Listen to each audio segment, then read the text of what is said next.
എല്ലാവർക്കും പുതിയൊരു വീഡിയോയിലേക്ക് സ്വാഗതം. ഇന്നത്തെ വീഡിയോ നമ്മൾ കാണാൻ പോകുന്നത് സെറോദയുടെ ഒരു അക്കൗണ്ട് എങ്ങനെ ഓപ്പൺ ചെയ്യാൻ സാധിക്കുന്നതാണ്. സെറോദയ്ക്ക് 1.6 കോടി ട്രസ്റ്റഡ് കസ്റ്റമേഴ്സ് ആണുള്ളത്.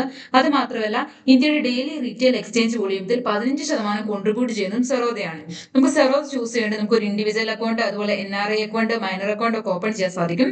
ഞാൻ ഇന്ന് കാണിച്ചു തരാൻ പോകുന്നത് ഒരു ഇൻഡിവിജ്വൽ അക്കൗണ്ട് എങ്ങനെ ഓപ്പൺ ചെയ്യാൻ സാധിക്കുമെന്നാണ്. ഇപ്പൊ സ്റ്റോക്ക് മാർക്കറ്റിൽ വളരെയധികം സ്റ്റോക്ക് ബ്രോക്കർ ഉണ്ട്. അപ്പൊ നമ്മൾ എന്തുകൊണ്ടാണ് സെറോദ ചൂസ് ചെയ്യുന്നത്? ഇക്വിറ്റി ഡെലിവറിയിൽ നമുക്ക് 0 ബ്രോക്കറേജ് ആണ് വരുന്നത്. അതുപോലെ തന്നെ ഇൻട്രാഡേ ആൻഡ് F&O ട്രേഡിൽ നമുക്ക് 20 രൂപ അല്ലെങ്കിൽ 0.03% ആണ് ബ്രോക്കറേജ് ആയിട്ട് വരുന്നത്. നമുക്ക് മ്യൂച്വൽ ഫണ്ടിലാണെങ്കിലും 0 ബ്രോക്കറേജ് ആണ് വരുന്നത്. ഇപ്പൊ നമ്മുടെ ഈ വീഡിയോ ഡിസ്ക്രിപ്ഷനിൽ സെറോദയുടെ അക്കൗണ്ട് ഓപ്പൺ ആക്കാൻ ലിങ്ക് ആഡ് ചെയ്തിട്ടുണ്ട്. ആ ലിങ്ക് യൂസ് ചെയ്തുകൊണ്ട് തന്നെ നിങ്ങൾ അക്കൗണ്ട് ഓപ്പൺ ചെയ്യാൻ ശ്രമിക്കുക. അപ്പൊ നമ്മൾ ആ ലിങ്ക് ക്ലിക്ക് ചെയ്യുമ്പോഴത്തേനും സെറോദയുടെ ഒരു ഒഫീഷ്യൽ പേജ് ഓപ്പൺ ആയി വരും. ഇവിടെ നമ്മൾ ഫോൺ നമ്പർ എൻ്റർ ചെയ്ത് കൊടുക്കുക. നമ്മൾ ആധാർ കാർഡുമായിട്ട് ലിങ്ക്ഡ് ആയിട്ടുള്ള ഫോൺ നമ്പർ എൻ്റർ ചെയ്ത് കൊടുക്കുക. ആ നമ്പറിലോട്ടായിരിക്കും OTP വരുന്നത്. അതിനുശേഷം നമ്മൾ ഗെറ്റ് OTP എന്ന് സെലക്ട് ചെയ്യുക. അപ്പോൾ നമ്മുടെ ഫോൺ നമ്പറിലോട്ട് OTP വന്നിട്ടുണ്ടായിരിക്കും. ആ OTP എൻ്റർ ചെയ്ത് കൊടുക്കുക. അടുത്ത പേജ് എന്ന് പറഞ്ഞാൽ നമ്മൾ ഇമെയിൽ ID എൻ്റർ ചെയ്ത് കൊടുക്കാനുള്ള സ്റ്റേജ് ആണ്. ഇവിടെ നമുക്ക് കണ്ടിന്യൂ ആയിട്ട് ഗൂഗിളിൽ കൊടുത്തു കഴിഞ്ഞപ്പോൾ നമ്മൾ യൂസ് ചെയ്യുന്ന എല്ലാ ഇമെയിൽ IDs കാണാൻ സാധിക്കും. അതിൽ നമ്മൾ സെറോദയ്ക്ക് വേണ്ടി ഏതാണ് ചൂസ് ചെയ്യുന്നത് അത് സെലക്ട് ചെയ്തതിനു ശേഷം കണ്ടിന്യൂ ക്ലിക്ക് ചെയ്യുക. അല്ലെങ്കിൽ നമ്മുടെ പേര് എൻ്റർ ചെയ്ത് കൊടുത്ത് ഇമെയിൽ ID ഡയറക്റ്റ് എൻ്റർ ചെയ്ത് കൊടുത്ത് കണ്ടിന്യൂ എന്ന് ക്ലിക്ക് ചെയ്യുക.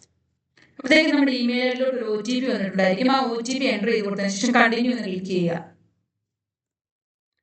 ഇനി നമ്മുടെ പാൻ കാർഡ് നമ്പർ എൻ്റർ ചെയ്ത് കൊടുക്കാനുള്ള സ്റ്റേജ് ആണ്. നമ്മുടെ പാൻ കാർഡ് നമ്പർ എൻ്റർ ചെയ്ത് കൊടുക്കുക. അതുപോലെ പാൻ കാർഡിലെ നമ്മുടെ ഡേറ്റ് ഓഫ് ബർത്ത് എൻ്റർ ചെയ്ത് കൊടുത്തതിന് ശേഷം ചെക്ക് ബോക്സ് സെലക്ട് ചെയ്തതിനു ശേഷം കണ്ടിന്യൂ എന്ന് ക്ലിക്ക് ചെയ്യുക. What product you would like to start with? Equity and mutual fund compulsory ആണ്. ഫ്യൂച്ചർ ആൻഡ് ഓപ്ഷൻസും കമ്മോഡിറ്റി നമുക്ക് ഫ്യൂച്ചറിൽ യൂസ്ഫുൾ ആയിരിക്കും. അത് സെലക്ട് ചെയ്തതിനു ശേഷം എക്സ്പെൻസ് ഒന്നും വരുന്നില്ല, അത് സെലക്ട് ചെയ്യുന്നതുകൊണ്ട് അതിനുശേഷം തൊട്ട് താഴെ ചെക്ക് ബോക്സ് സെലക്ട് ചെയ്തതിനു ശേഷം കണ്ടിന്യൂ എന്ന് ക്ലിക്ക് ചെയ്യുക. ഇനി നമുക്ക് ആധാർ KYC വെരിഫിക്കേഷൻ ആണ് വരുന്നത്. നമ്മളിവിടെ കണ്ടിന്യൂ എന്ന് സെലക്ട് ചെയ്യുക. ഇവിടെ നമ്മുടെ ആധാർ നമ്പർ എൻ്റർ ചെയ്ത് കൊടുത്തിട്ട് ഈ ക്യാപ്ചയും എൻ്റർ ചെയ്ത് കൊടുത്തതിന് ശേഷം നെക്സ്റ്റ് എന്ന് ക്ലിക്ക് ചെയ്യുക. അപ്പോഴത്തേക്ക് നമ്മുടെ ഫോൺ നമ്പറിലോട്ട് ഒരു OTP വരും. ആ OTP എൻ്റർ ചെയ്ത് കൊടുത്തതിന് ശേഷം കണ്ടിന്യൂ എന്ന് ക്ലിക്ക് ചെയ്യുക. അതിനുശേഷം നമ്മുടെ 6 ഡിജിറ്റ് സെക്യൂരിറ്റി പിൻ എൻ്റർ ചെയ്യാനുള്ള സ്റ്റേജ് ആണ്. നമ്മൾ പിന്നെ മറന്നു പോയിട്ടുണ്ടെങ്കിൽ ഫോർവേഡ് സെക്യൂരിറ്റി പിൻ എന്ന് ക്ലിക്ക് ചെയ്തതിന് ശേഷം നമുക്ക് പുതിയത് ക്രിയേറ്റ് ചെയ്ത് എൻ്റർ ചെയ്ത് കൊടുത്ത് കണ്ടിന്യൂ എന്ന് ക്ലിക്ക് ചെയ്യുക. ഇവിടെ സെറോദ നമ്മുടെ കൺസേൺ ചോദിക്കുന്നുണ്ട്.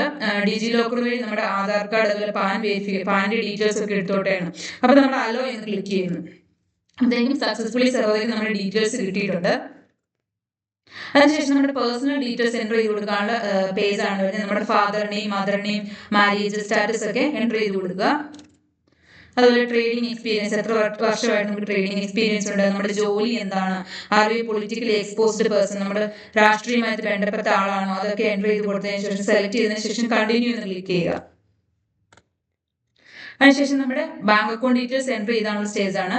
നമ്മൾ എൻ്റർ ഡീറ്റെയിൽസ് മാനുവലി സെലക്ട് ചെയ്യുവാണെങ്കിൽ നമുക്ക് നമ്മുടെ ബാങ്ക് അക്കൗണ്ടും IFSC കോഡ് അക്കൗണ്ട് നമ്പറും IFSC കോഡ് ഒക്കെ എൻ്റർ ചെയ്ത് കണ്ടിന്യൂ എന്ന് ക്ലിക്ക് ചെയ്യാം. അല്ലെങ്കിൽ നമ്മൾ ഫോൺ പേ സെലക്ട് ചെയ്യുന്നെങ്കിൽ നമുക്ക് സെറോദയ്ക്ക് ഒരു ഡയറക്റ്റ് ₹1 അയച്ചു കൊടുത്തുകൊണ്ട് നമുക്ക് നമ്മുടെ അക്കൗണ്ട് ആഡ് ചെയ്യാൻ സാധിക്കുന്നതാണ്.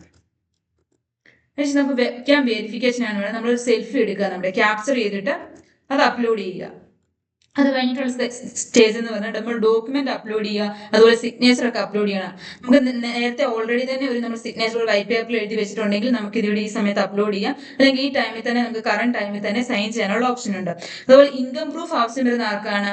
ഡെറിവേറ്റീവിൽ ട്രേഡ് ചെയ്യുന്നവർക്കാണ് ഇൻകം പ്രൂഫ് ആവശ്യമായിട്ട് വരുന്നത്. അതിനൊരു ഇൻകം പ്രൂഫ് ആയിട്ട് നമുക്ക് ബാങ്ക് സ്റ്റേറ്റ്മെന്റോ അല്ലെങ്കിൽ ലേറ്റസ്റ്റ് 6 മന്ത് ബാങ്ക് സ്റ്റേറ്റ്മെന്റ് അല്ലെങ്കിൽ ലേറ്റസ്റ്റ് ITR അക്നോളജ്മെന്റ് ഈ ഇതിലേതെങ്കിലും ഒന്ന് സബ്മിറ്റ് ചെയ്താൽ മതി. അതിനുശേഷം നമ്മൾ കണ്ടിന്യൂ എന്ന് ക്ലിക്ക് ചെയ്യുക.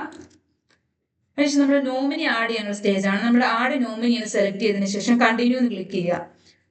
ഇവിടെ നോമിനിയുടെ നെയിമും നോമിനിയുടെ മൊബൈൽ നമ്പറും നമ്മൾ നോമിനിയുടെ ഇമെയിൽ IDയും നമ്മൾ നോമിനിയുമായിട്ടുള്ള ബന്ധം എന്ന റിലേഷൻ എന്താണെന്നൊക്കെ എൻ്റർ ചെയ്ത് കൊടുത്തതിന് ശേഷം കണ്ടിന്യൂ എന്ന് ക്ലിക്ക് ചെയ്യുക. നമുക്ക് ലാസ്റ്റ് സ്റ്റെപ്പ് എന്താണെന്ന് നമുക്ക് വരുന്നത്, നമുക്ക് ലാസ്റ്റ് ആയിട്ടൊരു സ്റ്റെപ്പ് വരുന്നുണ്ട്. അത് നമ്മൾ കണ്ടിന്യൂ എന്ന് ക്ലിക്ക് ചെയ്യുക.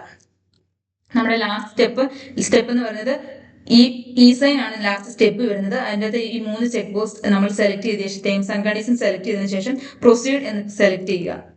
അപ്പോൾ നമ്മൾ ഓൾറെഡി അപ്ലോഡ് ചെയ്ത ഡീറ്റെയിൽസും നമ്മുടെ പാൻ കാർഡും അതുപോലെ തന്നെ എല്ലാ ഡീറ്റെയിൽസും കാണാൻ സാധിക്കും. അതൊക്കെ കറക്റ്റ് ആണോ എന്ന് ചെക്ക് ചെയ്തതിന് ശേഷം സൈൻ നൗ എന്ന് ക്ലിക്ക് ചെയ്യുക. അതിനുശേഷം നമ്മുടെ ആധാർ കാർഡ് നമ്പർ എൻ്റർ ചെയ്ത് കൊടുക്കുക. അപ്പോഴത്തേക്കും അത് കണക്റ്റഡ് ആയിട്ട് ആധാർ കാർഡുമായിട്ട് കണക്റ്റ് ആയിട്ടുള്ള നമ്പറിലോട്ട് ഒരു OTP വരും. ആ OTP എൻ്റർ ചെയ്ത് കൊടുത്തതിന് ശേഷം വെരിഫൈ OTP എന്ന് സെലക്ട് ചെയ്യുക. അപ്പോഴത്തേക്ക് നമുക്കിവിടെ കാണാൻ സാധിക്കും നമ്മുടെ അക്കൗണ്ട് ഓപ്പണിംഗ് സക്സസ്ഫുള്ളി കംപ്ലീറ്റഡ് ആയിട്ടുണ്ട്.